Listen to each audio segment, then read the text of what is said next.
to continue to have free speech. So we're here to ask Georgetown to guarantee that they will protect us when we protest on this campus, when we raise our voices. They say they're proud of us for advocating for what's right. So I'm here asking, prove it.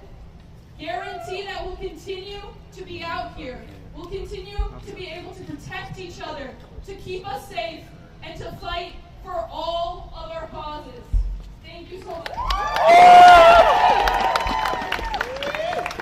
Show me what democracy looks like. This is what democracy looks like. Show me what democracy looks like. This is what democracy looks like. Show me what community looks like. This is what community looks like. Show me what community looks like. This is what community looks like.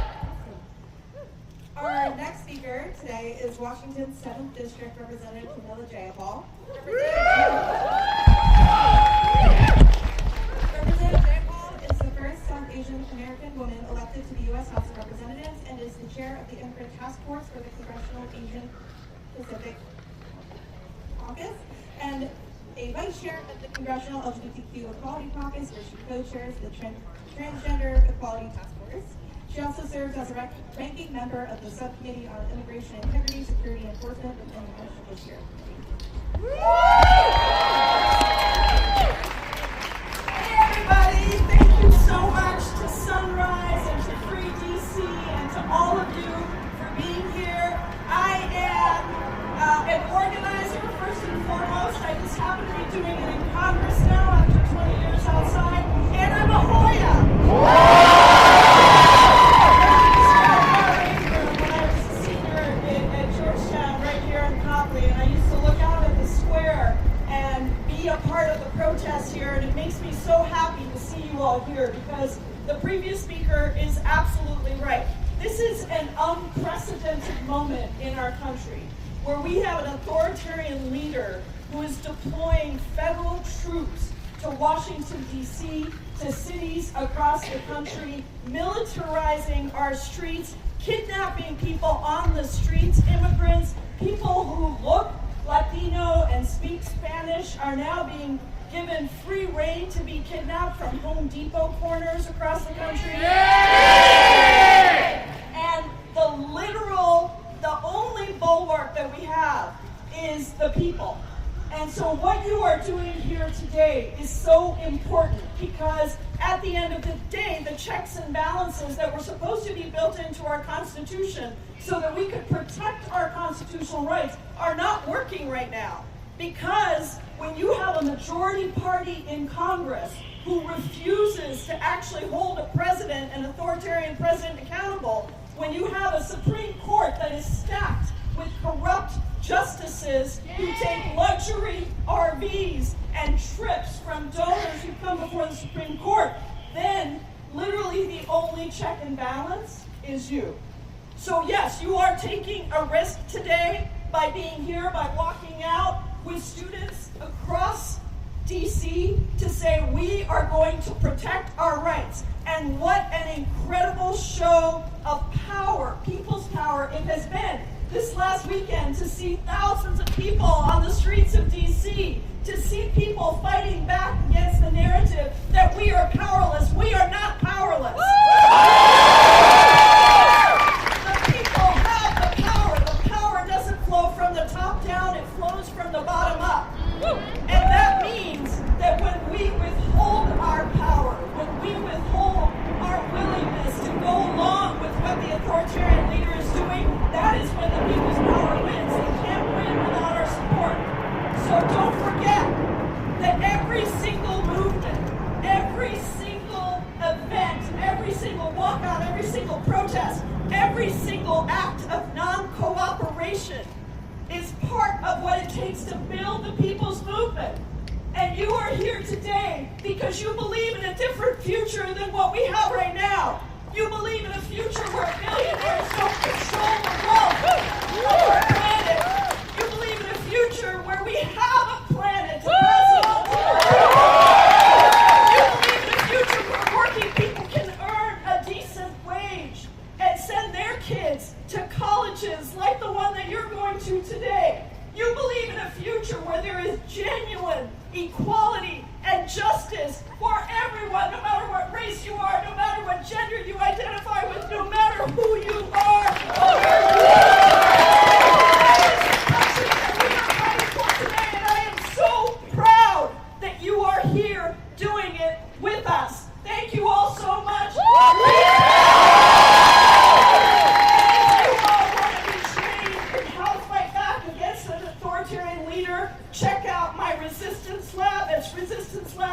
U.S. 2-hour virtual training on the most effective tactics to increase the ability to take risk.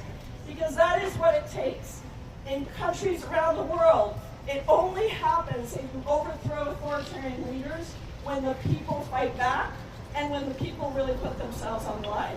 So check it out. We are so happy to be here. Thank you, Sunrise. Thank you, Free DC, for the amazing work that you are doing. And thank you all for walking out and for showing that the people's power will always win. So say it with me, Free DC. Free DC! Free DC! Free DC! The students united Will never be defeated! The students united will never be defeated!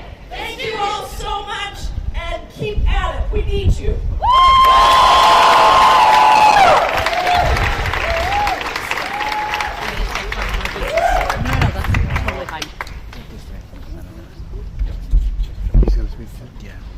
Hey GU, can you hear it? Can you hear our mighty spirit? Hey GU, can you hear it? Can you hear our mighty spirit? Hey GU, can you hear it? Can you hear our mighty spirit?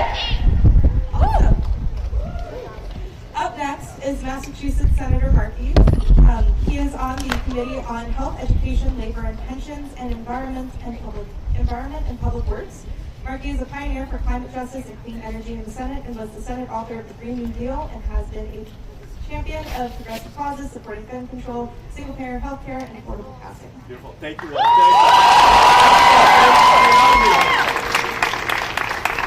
Thank you. So, DC is under assault. When the Capitol was under assault on January 6th, Trump refused to send in troops to protect against this attempt for the usurpation of democracy, of the election of the President of the United States. He allowed for that assault to take place on the Capitol with no troops being sent in. But now, here in DC, the President is attempting to create an impression that the crime rate is going up rather than down, that there is, in fact, a crisis here in the District of Columbia. And what he is doing is attempting, not just here in D.C., but in Chicago, in L.A., in Boston, is to try to characterize communities that are majority minority, that are majority black and brown, as being unsafe to live. And it's not a coincidence that he's picking all of these cities that are black and brown majority. It is to scare America. You cannot make America great again by making America hate again. That is what we have to do. And what we have to do is to make sure that we stand up to him. And these governors who are sending their National Guard troops here to D.C. at a cost of $1 million a day, they should be protecting Medicaid and SNAP and educational opportunities for young people back in their own home states, rather than participating in this charade that Donald Trump is creating here in the District of Columbia. This is not about policing. This is about political theater, because Trump's political rating is going down because he knows that he is vulnerable. And he's just going back to his old standard play, which is racism, which is trying to play to the worst fears that he can instill in people across our country. That is what is at stake right now. And so we have to stand up. 250 years ago, the American Revolution began in Lexington and Concord. They stood up against King George, those Minutemen and women. They were knocked down, but they were not knocked out. They got up, they fought, and they won. And the abolitionist movement, we know that Georgetown is still reckoning with its own history with slavery. Those abolitionists, they were knocked down, they were not knocked out. They got up, they fought, they won. The suffragette movement, they were knocked down, they were not knocked out. They got up, they fought, they won. The same-sex marriage movement, they were knocked down, but they were not knocked out. They got up, they fought. And the civil rights movement, Martin Luther King Jr., they were knocked down, but they were not knocked out. They got up, they fought, and they won. And that's where we are today. It's led by the young leaders in our nation, standing up and fighting. And yes, people are being knocked down, but they are not knocked out. They're going to get up, they're going to fight, and we're going to win. We're going to beat.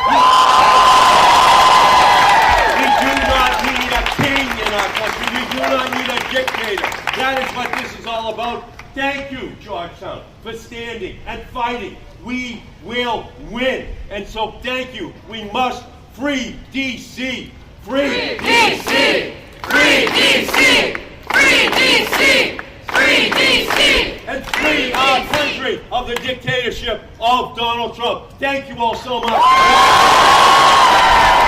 me what democracy looks like. This is what democracy looks like. Tell me what democracy looks like. This is what democracy looks like. Thank you, Senator Markey.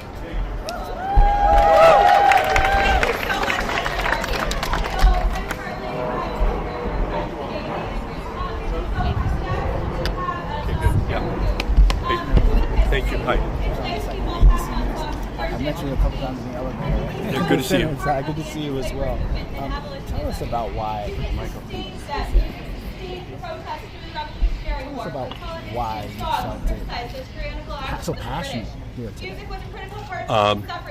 Well, people know that Donald Trump is a dictator, that he's trying to use the military power of our country to occupy cities that are a majority minority, and it's an attempt to scare suburban America and to make it possible for his MAGA base to feel as though he is fulfilling his promise to them. But you cannot make America great again by making America hate again. That's what's going on.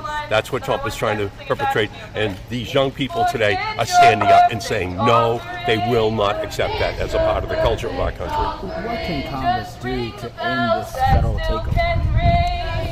Well, we just have to continue to stand up and to fight and to put the pressure on the Republicans in the House and Senate, because what's happening here is wrong, and to the extent to which Republican governors are supporting and becoming a part of this entire crisis, that we make sure that they understand as well that they aren't going to put their own seats in jeopardy. I apologize to you. I got to run. Okay. No problem. My last question was, has there been any movement with Republicans on this issue to free these cities? They're moving forward now. What can be done? No, Republicans are standing in lockstep with Donald Trump. That's the problem. They do whatever he wants, and even if they disagree with him, they sit in silence. And that's why people at the grassroots, students, activists, have to stand up, raise their voices, and let them know that there's going to be a huge political price that they will have to pay. Sorry. Thank you. Appreciate it. How you doing? Hi, how are you?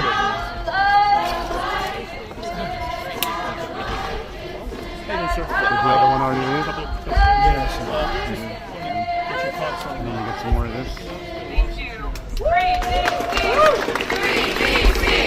Free DC! Free DC! Free DC! Free DC! Free DC! Free DC!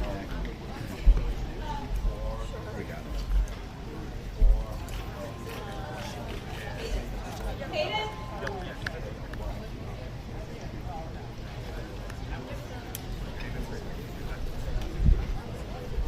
Show me what democracy looks like. This is what democracy looks like. Show me what democracy looks like. This is what democracy looks like. Show me what community looks like. This is what community looks like. Show me what community looks like. This is what community looks like.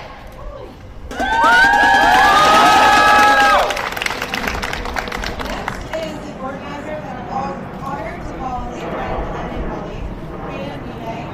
Kaden is the co-founder and board president of the Task Force for Democracy, a youth-led national nonprofit organized by Federation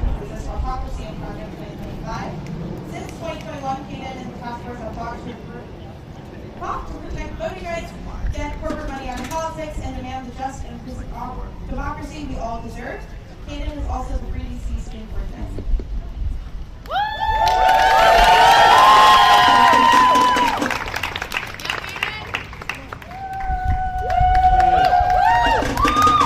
Who keeps us safe? We keep us safe! Who keeps us safe? We keep us safe! Who keeps us safe? We keep us safe! Good morning. Morning! Today, students across DC college campuses are walking out to make 3 demands. And I want you to remember these demands because when you go back to your friends and family, when you see them, when you speak with them, they should know why you walked out here on Red Square today. We should be able to clearly answer what our movement stands for, what Free DC as a campaign stands for. And first, to Georgetown administrators, we demand you do not comply with the Trump regime's attacks on our campuses. We demand you not comply with the Trump regime's attacks on marginalized communities, on critical program funding. You are not Columbia University. You are in the District of Columbia. So stand up for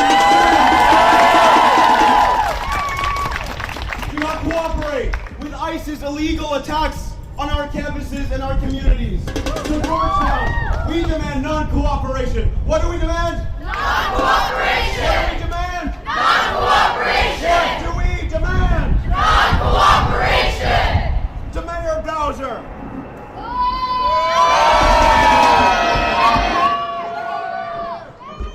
Mayor Bowser, 1 week ago, you signed an executive order extending Trump's military occupation of DC until December. You have collaborated and you are complicit with Trump's terrorizing of black, brown, marginalized, immigrant, and low-income communities in DC. Forward.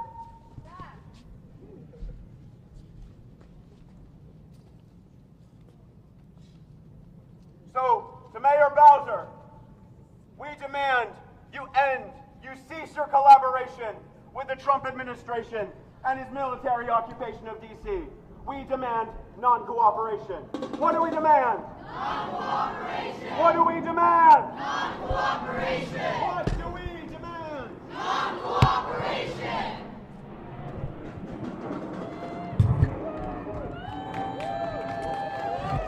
Third, we make this demand of Congress. We demand tomorrow you vote to end DC's military occupation. We demand you vote on H.R. 51 to make DC a state. We demand that you defend home rule. What do we demand? That you defend home rule. What do we demand? That you defend home rule. You know, one of the things that we've learned as college students is that we exist in the context of so many student movements, from the Student Nonviolent Coordinating Committee to students in Bolivia, in Chile, in Serbia, who have risen up against autocrats, against despots and dictators, and demanded more just and inclusive democracy, demanded democracy that's determined by dignity and diversity, not despotism and despair. And that's what we're here to demand today. That democracy, that dignity can extend to DC, can extend to our college campuses. That we as students can have autonomy in our district and in the decision making of our education.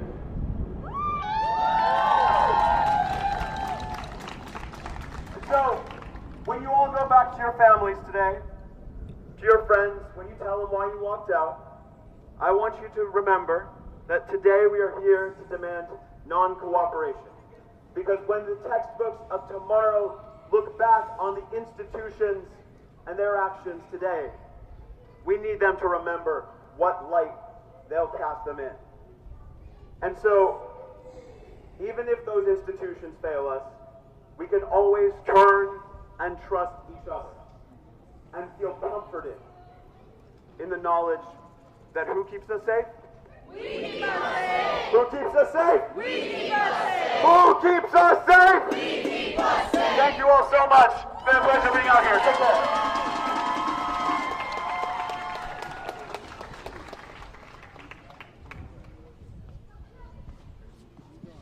When our rights are under attack, what do we do? Stand up, fight back. When our rights are under attack, what do we do? Stand up, fight back. When workers are under attack, what do we do? Stand up, fight back. When workers are under attack, what do we do? Stand up, fight back.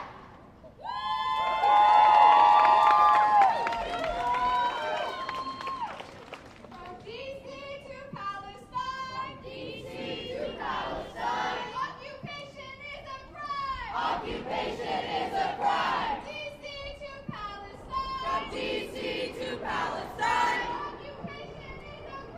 Occupation is a crime. Occupation is a crime. Where do you want us to go? Is this too loud? Or?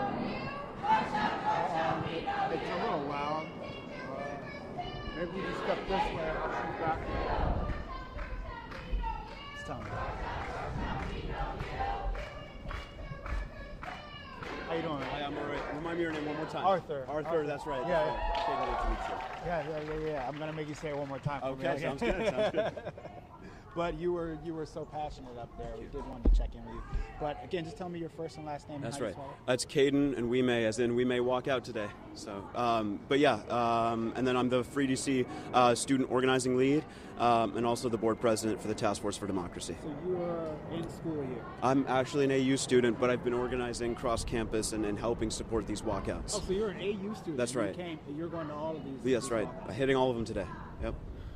Free DC. That's Free DC. What does that mean?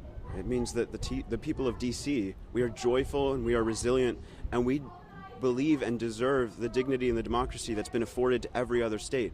And that's not just a return to the status quo after Trump leaves office. That means statehood.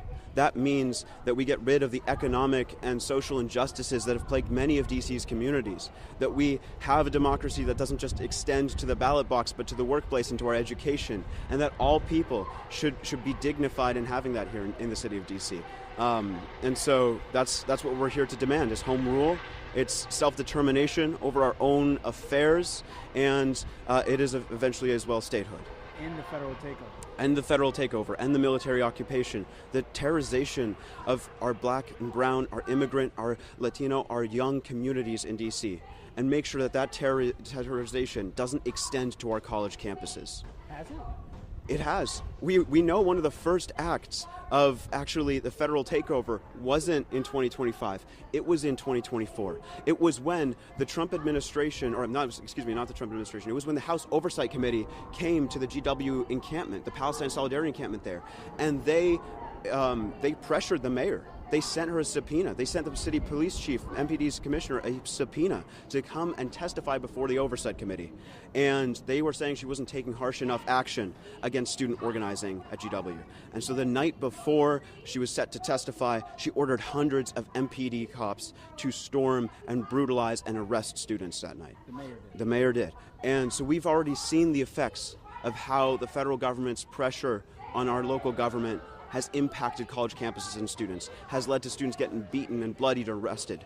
And we want to make sure that, if we are imagining what simply a subpoena could do, imagine what full MPD federalization could mean for the college campuses, for our students, and for our rights. How are students feeling on these campuses this day and age?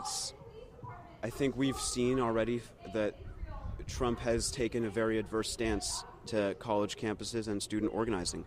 But it shouldn't be a surprise. That's straight from the authoritarian playbook. Everyone from Hitler to Milosevic in Serbia has wanted to suppress student organizing, because this is the breeding ground for social justice movements. This is where questioning happens. This is where students ask why things are the way they are, and where we attempt to not just return to the status quo, but to build a more just and inclusive future for ourselves. And so that's why autocrats throughout time and history are so intimidated by student and campus organizing. But it's also why we have such a litany of examples as students, everything from SNCC in the 60s and 70s, all the way to the Penguin Rebellion of students, a nonviolent movement in Chile, and the Serbian student outpour movement in Serbia. We have so many examples to learn from on how we can nonviolently overcome authoritarianism and build that more just and inclusive democracy that we all deserve. It's actually not just President Trump. The Department of Education has said that students should not be joining Yes. in political activism on Yeah. campus. Yes, and we had back on April 4th an action in front of the Department of Education to demand that it doesn't get shut down, because one of the first things that Trump did when he came into office was he shut down the Office of Civil Rights in the Department of Education, one of the only recourses that students, especially of marginalized backgrounds, have against white supremacy, against discrimination, against attacks from their administrations on their rights on campus. And so, you know, we've seen this systemic gutting of the infrastructure to protect our liberties as students, and we think that that's just part of the playbook. I mean, Project 2025 said it, and Project 2025 also said that Trump is going to, you know, federalize the Metropolitan Police Department and deploy the National Guard to D.C., and if he's not met with enough resistance, with strong enough resistance in D.C., that deployment, that occupation will expand to other cities and states. We're seeing that right now, and that's why we're turning out students on Georgetown's campus and across D.C. to stand up and give that, you know, that strong show of force to Trump to say, we will not tolerate your occupation. We will not tolerate our campus compliance with this occupation. So all of this is a part of a larger playbook. Yes, it's part of a larger authoritarian playbook that you know, despots and dictators have used throughout history and around the world. But what our student resistance that is taking form here is also part of the playbook of resistance that students have used in past social justice movements to win our demands for freedom and democracy. Thank you so much. Thank you. So you're going to be at the other ones? I'll be at the other ones. University. I'm going to Howard right after this. You're going to Howard right after this. How old are you? What year are you? I just turned 20 years old, junior at American University, but full time I'm an organizer. So Free DC. Tell me again, just one time, how to spell your first and your last name, just so we have it. For sure. First name Kaden, Kaden. Last name Wime, O for Orange, UI, M for Mother, ET. Thank you. Thank you. So much. Appreciate both your time. Thank you so much. What's your name? Tim. Tim. Thank you so much. My dad's name is Appreciate Tim. you. Great to meet you. Take care.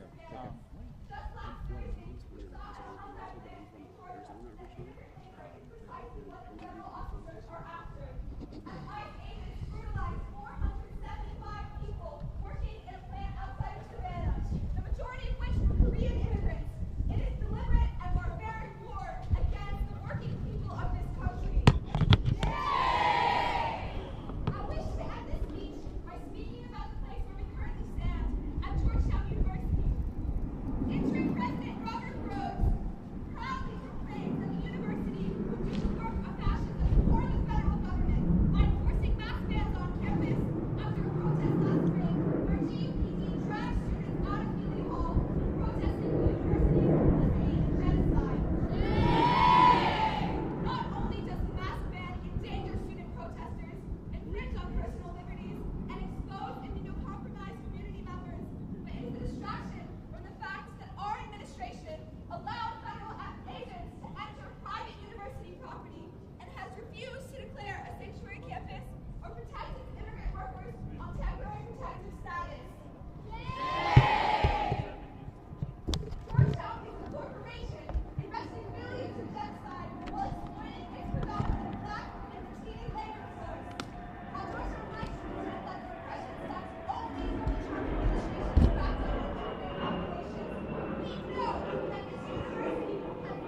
Yeah, let's kind of go right there. Those are good spots. We'll do that.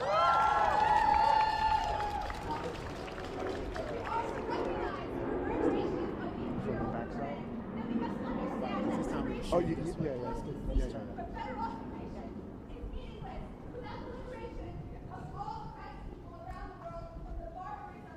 Thank you so much, Scout. Thank you. Yeah, can we get some of the... Let's turn this way. Yeah. So we got that in the back. Yeah, just right here. It's good.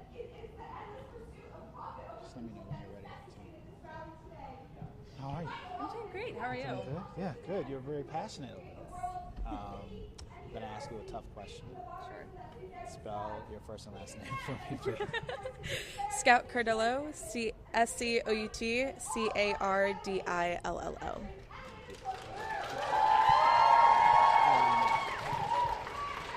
So you're one of the organizers of this event? Yes. What has been going through your head these last couple of weeks as you've seen the federal takeover in Washington? Yeah, it's been a really scary time right now, especially like where I grew up. I grew up a few minutes away from Delaney Hall, which is one of the immigrant detention centers that have been challenged under the current Trump administration that has been leading a lot of the ICE raids throughout my community and my hometown.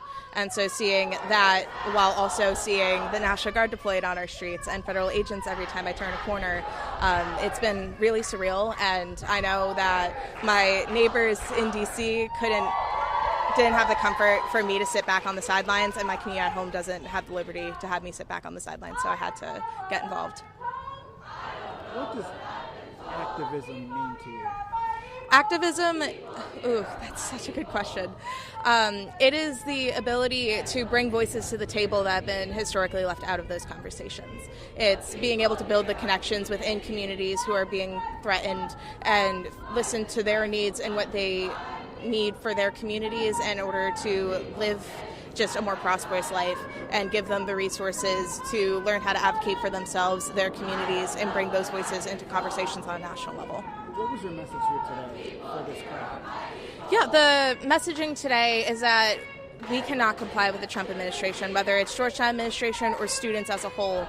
Like, our peers are being threatened, like there are visas getting revoked. There is DHS who are detaining professors here. And so we're seeing so many different attacks on threats to not only our research, but also just us as students and our community as a whole. And so we cannot comply. And so we're pushing Georgetown administration to take a public stance and be proactive and ensure that they are doing the measures needed to protect students on campus, at the law campus, the patients who are at the Georgetown Hospital who are on campus, and ensuring that everyone truly is safe here that doesn't involve federal agents. Do you feel safe on campus? Absolutely not. No. I don't live on campus currently, or at this campus. I live at the Capitol campus, which is closer to the Capitol, where like my closest metro station is Union Station, where there's National Guard members with AR-15s in my face every time I have to commute here. So there is nothing safe about this. It is purely a political stunt to try and regain control of the people. What can the mayor do? Grow a spine, genuinely. Mayor Bauer is throwing the city under the bus, and we do not support her being so eager to comply with the Trump administration. And so actually listening to what the community needs and not complying with the federalization. You all were shouting shame. Yes. We were. I heard a couple boos. Yes. Stand by it. Just lastly, what is your message for those people around the country, who aren't on college campuses? What do you want them to know about this time as a college student right now?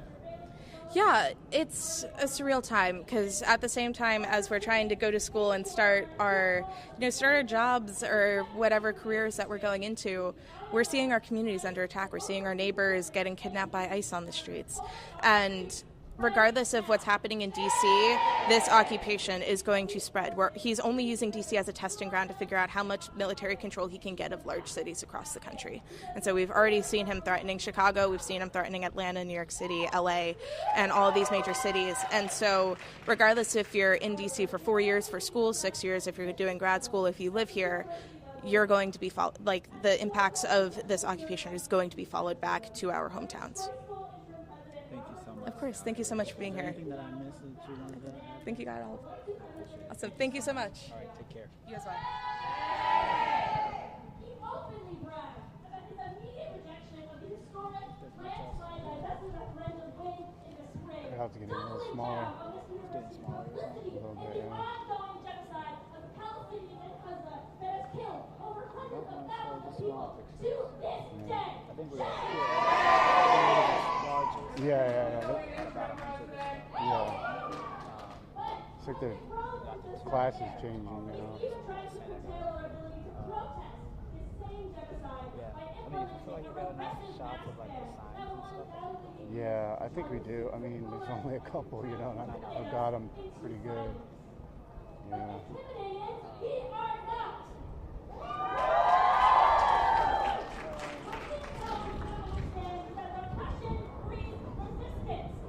For the hell of it, you want to just turn around and